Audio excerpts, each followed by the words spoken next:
حرب إذا اندلعت ستغير وجه الكوكب بالكامل، فهي فعلياً ستقسم الكوكب لقسمين وتترك خلفها الكثير من الدمار والموت. فهو الصراع القديم الجديد بين أوروبا المستعمر القديم ودول الوطن العربي المستقلة بعد معاناة.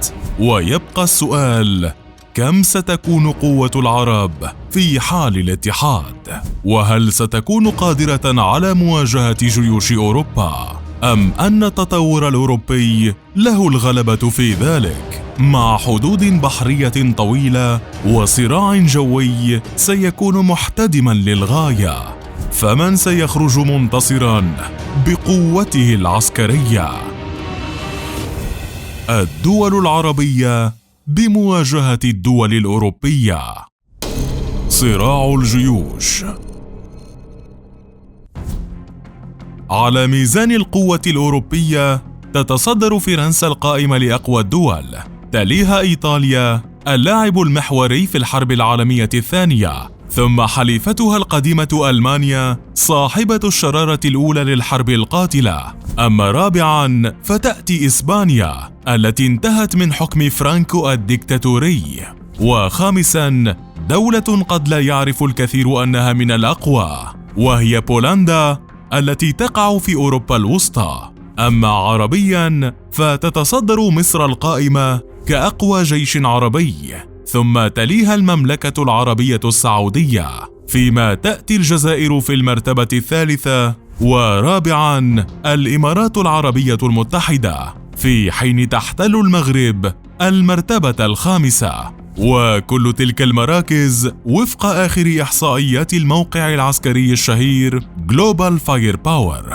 أما عن مقارنة اليوم فهي تضم كل دول الاتحاد الأوروبي باستثناء بريطانيا، بمواجهة كل دول جامعة الدول العربية باستثناء جزر القمر الأضعف عربياً.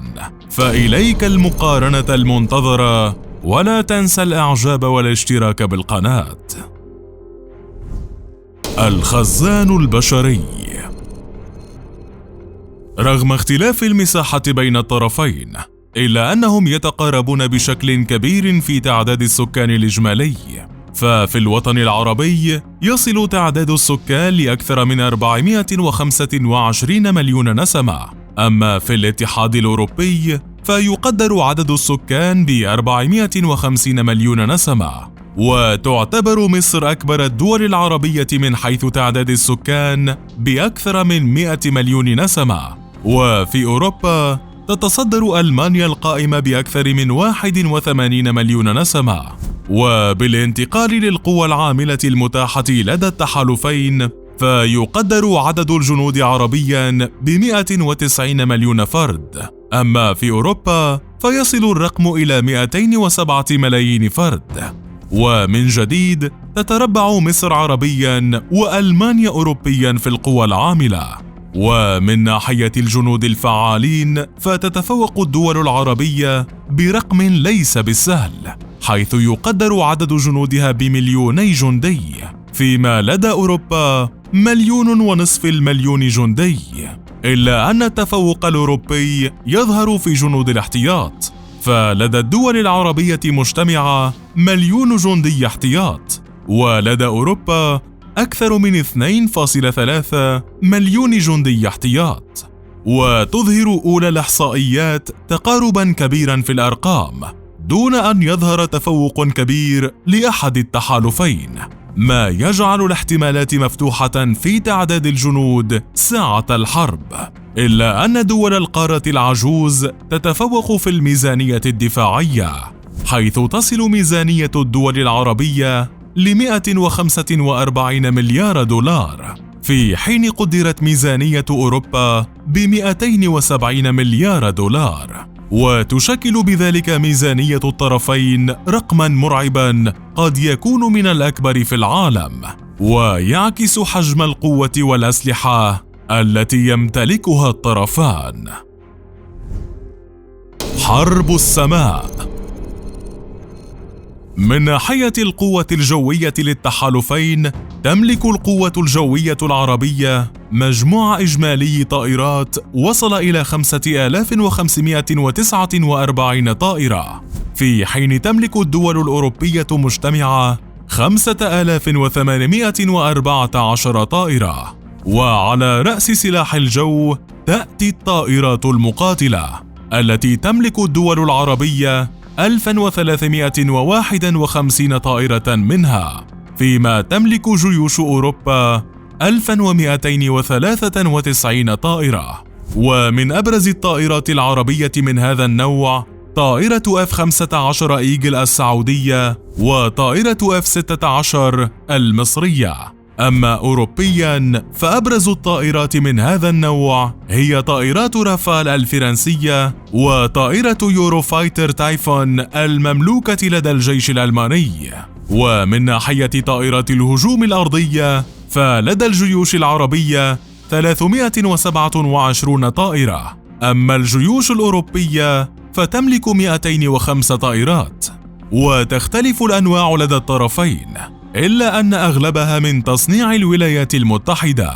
وبالانتقال إلى طائرات النقل، تمتلك الدول العربية 352 طائرة، فيما تمتلك أوروبا 451 طائرة من هذا النوع.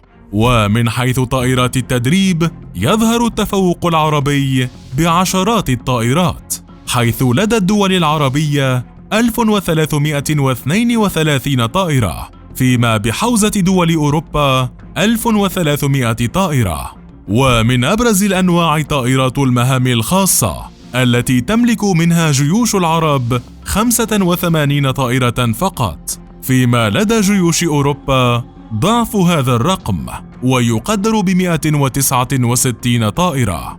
وبالانتقال لطائرات الهليكوبتر، فعربياً يوجد 2069 طائرة، وأوروبياً 2329 طائرة، من بينها طائرات الهليكوبتر الهجومية التي لدى الدول العربية 436 طائرة، ولدى أوروبا 320 طائرة منها.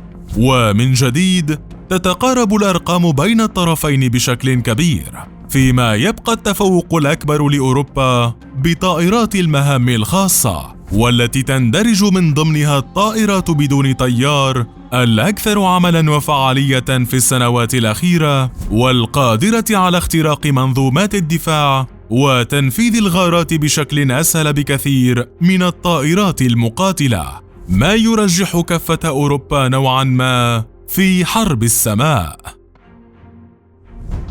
الغزو البري.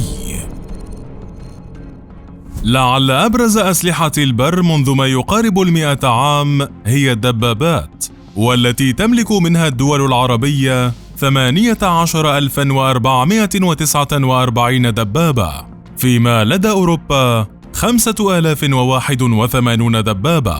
من أبرزها عربياً دبابة M1 أبرامز التي يمتلكها الجيش المصري، ودبابات T-90 الروسية التي بحوزة الجيش الجزائري.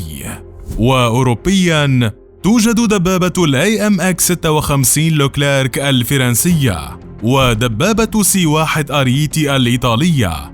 وبالانتقال إلى المركبات المدرعة، فلدى الدول العربية 72975 مركبة، فيما لدى الدول الأوروبية 52035 مركبة. ويجدر الذكر هنا بأن العديد من الدول من الطرفين تصنع هذا النوع من المركبات بشكل محلي، مثل مصر والجزائر عربياً، وفرنسا وألمانيا أوروبياً. وفي الحرب البرية تدخل المدافع ذاتية الدفع، التي بحوزة العرب 4603 مدافع، ولدى أوروبا 2473 مدفعاً. أما من ناحية المدفعية الميدانية، فلدى الجيوش العربية 8154 مدفعية، ولدى الجيوش الأوروبية 4465 مدفعية، فيما يظهر التفوق الأكبر للعرب في قواعد إطلاق الصواريخ التي تقدر ب4073 منظومة بأنواع مختلفة، فيما لدى الدول الأوروبية 1061 منظومة فقط. وتظهر تلك الإحصائية التفوق العربي في عدة نقاط، من بينها قواعد إطلاق الصواريخ والدبابات، في حين يبقى للأوروبيين السلاح الأبرز وهي القوة النووية، والتي تقدر ب300 رأس نووي، ما يغير موازين القوة والمعادلة البرية بشكل كبير. القوة البحرية. على ميزان القوى البحرية تمتلك الدول العربية مجتمعة 1263 قطعة، فيما تمتلك الدول الأوروبية 1444 قطعة. وعلى رأس تلك الأساطيل تأتي حاملة الطائرات التي لا تمتلك الدول العربية أي قطعة منها، فيما لدى أوروبا 4 قطع فقط. ثم تليها الغواصات صاحبة المهام الخطيرة التي يقدر عددها عربياً ب16 غواصة، فيما أوروبياً تصل إلى 51 غواصة. ومن جديد تتراجع الدول العربية في المدمرات، حيث لا تملك أي قطعة منها، في حين تملك الجيوش الأوروبية 15 قطعة، والتي بدورها تلعب دورا محوريا في الصراع البحري. أما عن الفرقاطات فلدى الجيوش العربية 32 قطعة، أما الجيوش الأوروبية فتملك 88 فرقاطة، في تفوق كبير هذه المرة بهذا النوع. مع هذا تتفوق الدول العربية في السفن القتالية، حيث تملك 41 قطعة، في حين تملك دول الاتحاد الأوروبي 26 قطعة فقط. أما عن الزوارق الدورية فعربياً عددها 607 زوارق، وأوروبياً تقدر ب479 زورقاً. وأخيراً تأتي السفن المضادة للألغام التي تصل إلى 42 سفينة عربياً، في الوقت الذي تملك فيه أوروبا 145 سفينة منها. ويظهر التفوق الأوروبي في نوعية أسطولهم البحري بقوة على العرب رغم تقارب الرقم الإجمالي بين الطرفين، إلا أن حاملات الطائرات والمدمرات تلعب الدور الحاسم في الحرب البحرية. الأرض والحسم. على الأرض ومن حيث الخدمات اللوجستية التي تلعب دورا محوريا في إدارة كل تلك الأسلحة، تمتلك الدول العربية 1269 مطارا، فيما لدى الدول الأوروبية 2676 مطارا. أما عن الموانئ والمنافذ البحرية فعربيا يوجد 83 ميناء، وأوروبيا يوجد 157 ميناء. وبعدما سردنا كل تلك الأرقام والإحصائيات نجد التفوق العربي البارز في القوة الأرضية والتقارب الكبير في القوة الجوية بين الطرفين، في حين تملك أوروبا التفوق بحريا الذي له دور مهم بسبب وجود حدود بحرية طويلة بين الطرفين، لتبقى الاحتمالات مفتوحة بشكل كبير بين التحالفين اللذين في حال تواجها بالفعل سيشكلان قوتين مرعبتين في العالم حتما ستغير وجه الكوكب للأبد. وأخيرا شاركنا برأيك بالموسم الجديد من صراع الجيوش، واقترح علينا مقارنات بين تحالفات جديدة لتراها قريبا وحصريا على منصات ستيب نيوز.